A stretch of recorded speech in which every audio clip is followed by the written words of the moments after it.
Hello, everybody, and welcome to a new episode. I'm so glad you watching this video. Have you wanted to start investing but felt overwhelmed, confused with all the different languages when you watch the financial news and you feel confused? Let me tell you, you're not alone. Many of my clients feel the same way. In fact, for me, when I started investing, I didn't even know anything about investment. I didn't know where to start. I didn't know what to expect. Nothing. So you are in the right place if you ever feel like you want to get started but don't know where to begin. In this video, I'm going to share with you three things you should know or begin to learn as you start your journey investing. And if this is your first time in this channel, please subscribe and leave a like and leave me a comment. Let me know what kind of content you want us to cover in this channel and any question you may have. Investment is a great way for you to grow your money. It's the best way to build wealth. I always say that in the world of the economic world, there's really three types of people. You have the consumers. We all are consumers, whether you're rich, poor, middle class, it doesn't matter. We all consume things that we need or want to enjoy everyday life. And you have the investors, and then you have the entrepreneurs. So not everybody needs to be an entrepreneur, but everybody I would recommend, if you want to build wealth, consider becoming an investor. And there's many things that you can invest in. You can invest in your own business. You can invest in a public business or the stock market. You can invest in a real estate market. There's different markets or what they call asset class that you can invest on. But you decide where you want to invest. And before you start investing, here's what I'm recommend that you do. You build a cushion or an emergency fund, or what I call a rainy day fund, at least about $3,000 set aside for emergencies. It's not a matter when emergencies are coming, they are coming. And having a cushion, it will help you tremendously. That way you won't have to go borrow money or put the emergency bill on a credit card or whatnot. So set aside about $1,000 to $3,000 just to cover some immediate emergencies. Ideally, some expert says that you need about 12 months. So if you add up all your expenses for the month, you should save about 12 months of that. But I would say start with $1,000 to $3,000.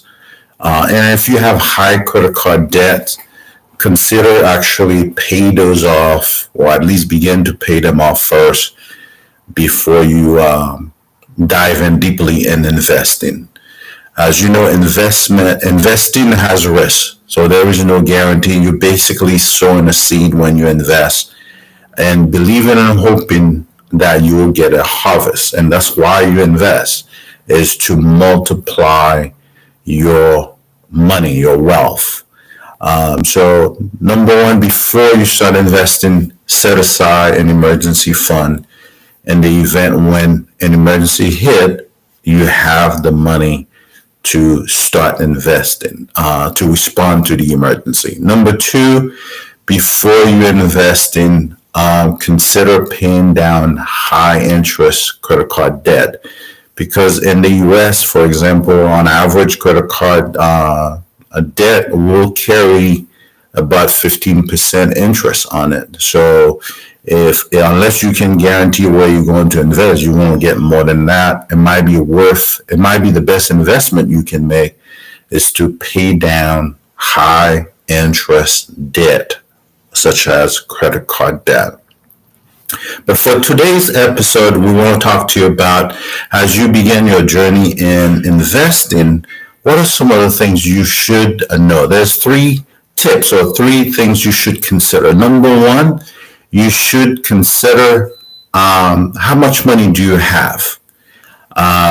You need to have something. You need a seed so you can plant, so you can get a harvest. You got to have some money. And you don't need a lot of money. The notion a lot of average people thinks, a lot of people think that you need a lot of money. Investment is for rich people, is for people who are well off. Truth is, anybody can invest. You may not have, thousands of dollars to get started, but you can start with $1. You can start with five. Wherever you are, you actually most of the for example, if you decided to invest in the stock market, I'm not giving financial advice. I'm just sharing education and the experiences I have. So if you need financial guidance, please sort out a local person in your area.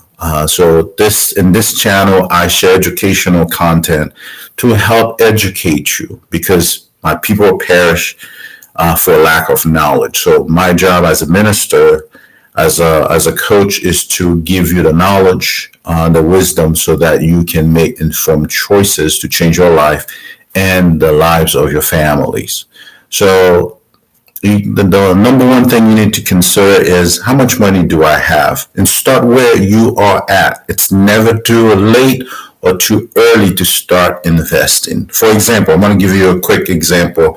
If you start investing in your 20s, even if it's like $100 a week, by the time you're 60, you would, assuming you gaining about 8% return on your investment, you expected to get about $350,000, and assuming you get 8%. So the earlier you start, the better, but it's never too late to start. Even if you're 50, I say start right now. Whatever age you are in, start investing. Even if it's just $1, $1, you can start.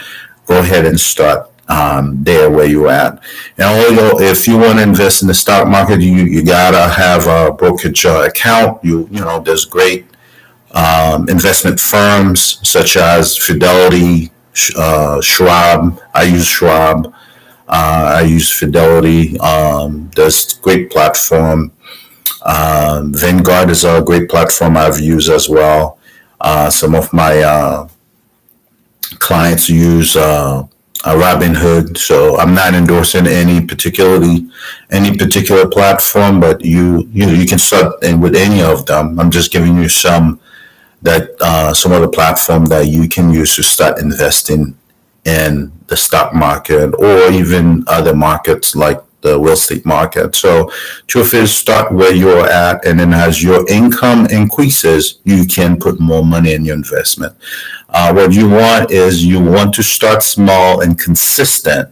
I would say automate your investment as the best you can, as much as you can. Automate it and forget about it. It's going to save you time, and it's going to help you be consistent. And the key to anything is to be consistent. One of my mentors always said, "Follow a simple, boring plan." That way, it's the consistent it's the small incremental investment that would yield you, that would increase your wealth over time. So number one, you need to start somewhere, and then if you need money to start. So this is step two. You're gonna need some sort of return. Whatever investment you're making, you making an investment to grow. So you gotta get a return, and another word for return, you gotta have interest. You gotta have dividends. So that's just basically how your money grow. You need, first you need to start. You need the money to start, And then the second, you will need to get certain return. For example, if you invest in the S&P 500 now, the S&P 500 in the stock market, generally on average, you expect, I'd say, between 8 to 10%. That would be a return on your investment. So start today. Start today. And the third thing so once you have the money, you need return and then time. So you need time. So those are the three things you will need to get started. Once you know where you want to invest and why you want to invest, I would say the next step is to get started today. Don't wait. It doesn't matter if you're a kid, start for your kids. Start day one. And as a matter of fact, if you start, investing for your kids the day they were born, even if you put, like I said, $100 a week, by the time they 60, they will have, millions of dollars. So start small and increase as your income increases. I hope this content is helpful to you. Please like it and share some thoughts. I want to make this channel educational, bring you great content, and break down investment concept or financial health concept and make it simple that anybody can get started. Thank you for your time, and I do appreciate when you watch the video and let me know if you enjoy it. Share it with your friend, and I'll see you in the next episode. Thank you for your time, and God bless you. Thank you so much.